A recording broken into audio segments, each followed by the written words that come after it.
प्रशांत जी पे एक आरोप ये भी लगता है कि उन्होंने सारे पार्टी के लिए पहले काम किया है, तो कहीं वो किसी पार्टी के बी टीम तो नहीं है या किसी एक पर्टिकुलर पार्टी को कमजोर करने के लिए तो बिहार में सवाल है और सवाल होना भी चाहिए। लेकिन स्पष्ट बात है कि ये हमारे लिए स्ट्रॉन्ग पॉइंट है कि सभी दल को बना के वहाँ से सीख के वहाँ की कमियों को जानकर यहाँ इम्प्लीमेंट किया जाएगा, वो हथियार के रूप में होगा और बिहार के लिए, उन्नत बिहार के लिए ये बहुत लाभदायक है। और आज 4 अगस्त 2024 को बापू सभागार में जनसुराज की तरफ से डिजिटल प्रमुखों की एक बहुत बड़ी जनसभा बुलाई गई है, जिसमें प्रशांत जी स्वयं सारे लोगों से विचार विमर्श करेंगे कि पार्टी की आगे की क्या रणनीति होगी।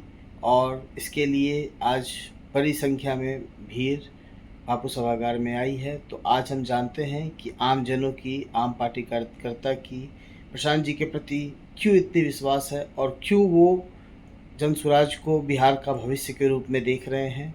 आगे उनकी क्या अपेक्षाएं होंगी, इसके बारे में आज हम यहाँ पे आए लोगों से और कार्यकर्ताओं से बात करेंगे। आप कहाँ से आए हैं जनसुराज की इस मीटिंग में?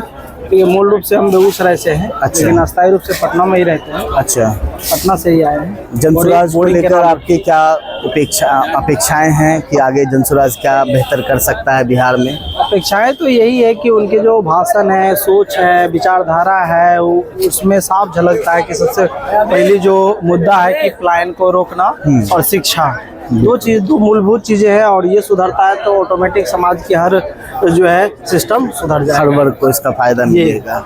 प्रशांत जी की ऐसी क्या बातें हैं जो आपको इतनी प्रभावित की कि आज आप अपना कीमती समय निकालकर प्रशांत जी के लिए? सबसे बड़ी बात है कि वो इतना बड़ा इम्पैक्ट खड़ा कर रहे हैं समाज के लिए, बिहार के लिए, और बिहार के लिए सोच रहे हैं, लेकिन निस्वार्थ भाव से सोच रहे हैं, क्योंकि वो खुद राजनीति में भागीदारी नहीं ले रहे हैं। ये बहुत बड़ी चीज है जो हमको प्रभावित की है।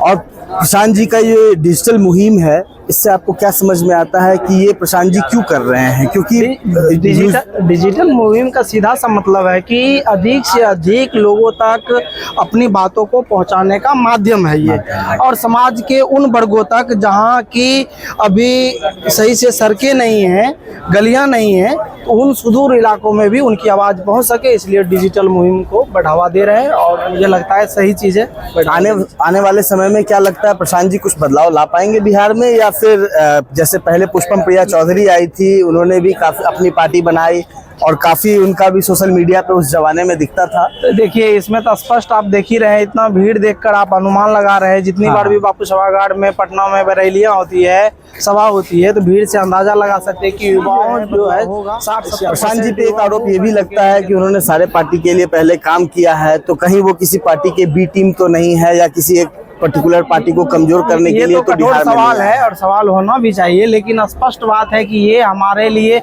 स्ट्रॉन्ग पॉइंट है कि सभी दल को बना के वहाँ से सीख के वहाँ की कमियों को जानकर यहाँ इम्प्लीमेंट किया जाएगा, वो हथियार के रूप में होगा और बिहार के लिए, उन्नत बिहार के लिए ये बहुत लाभदायक होगा। मतलब आप प्रशांत किशोर जी से ये अपेक्षा रखते हैं कि आने वाले समय में जब उनकी सरकार बनती है तो बिहार के लिए बेहतर बदलाव करेंगे और यहाँ के युवाओं को रोजगार मिलेगा? बिल्कुल करेंगे, बदलाव करेंगे, ऐसी अपेक्षा तो रखते ही है। उसमें हम लोग की बहुत भागीदारी होगी, हमारी सोच जो है बदलाव में बहुत सहयोग करेगा। तो हम युवाओं को अधिक से अधिक जोड़कर इसमें जो है बदलाव के लिए सार्थक बनाएंगे। अकेले प्रशांत किशोर जी संभव नहीं है, लेकिन हम लोग मिलकर यदि चाहें, युवाओं का जो है गुट मिले और अच्छे अच्छे लोग इसमें जुड़े, ठीक है। करप्ट लोग जो पहले से किसी पार्टी में हैं, पैसे देकर टिकट ले रहा है, तो वैसे लोग जुड़ेंगे तो यहाँ की अव्यवस्था फिर उसी प्रकार से बनी रहेगी। तो वो हम एक ही चीज़ प्रशांत किशोर जी से चाहेंगे कि उन लोगों के लिए हमेशा जनसुराज का दरवाजा बंद रखें जो दूसरे पार्टी में है और वो ऑलरेडी करप्ट है, ठीक है। तो उसकी लोकप्रियता की वजह से उसको पार्टी में ना जोड़े, ठीक है। यहाँ जो काम कर रहे हैं उनको मौका दें, वो आपके लिए ईमानदारी से, सच्चे दिल से काम करेंगे। भविष्य में आपका जनसुराज को लेकर क्या अपेक्षा, क्या आप चुनाव लड़ने की कोई महत्वाकांक्षा नहीं, हम तो एक जनसुराजी हैं और क्या कह सकते हैं कि हम एक वॉलंटियर के तौर पे हम जनसुराज को साथ देने की अपेक्षा है और कोई बात नहीं है। यदि प्रशांत किशोर जी से हमारी मुलाकात भी हुई है, कुछ पटना के क्षेत्र में कुछ छोटा मोटा जिम्मेवारी हमारे दे देंगे कि तुम ये काम करो, तो हम उसको स्वीकार कर लेंगे। राजनीतिक रूप से हम जनस्वराज को समर्पित कर दिए हैं, जनस्वराज के लिए, युवाओं के लिए। भविष्य में अगर आपको प्रशांत जी मौका देते हैं अपने क्षेत्र से चुनाव लड़ने का, तो क्या आप लड़ना चाहेंगे या उनकी हर बात को मानने के लिए हम बाध्य हैं, ठीक है। उनका आशीर्वाद सर्वोपरि है, तो उनकी हर बात को हम निश्चित तौर पे मानेंगे, ठीक है। उनकी किसी भी बात को अवहेलना नहीं करेंगे, उनकी हर चीज़ों को हम अंतःकरण करेंगे। मगर चुनाव लड़ने के लिए सबसे जरूरी होता है क्षेत्र में काम करना और क्षेत्र में लोकप्रियता होनी, तो क्या आप क्या समझते हैं कि 2010 के बाद से हमारे क्षेत्र में जो जितने विधानसभा के चुनाव हुए उसमें सक्रिय रूप से हम विधानसभा का चुनाव करवाए, वहाँ के रणनीतिकार रहे हैं पूर्व विधायक प्रत्याशी का, अच्छा। ठीक है।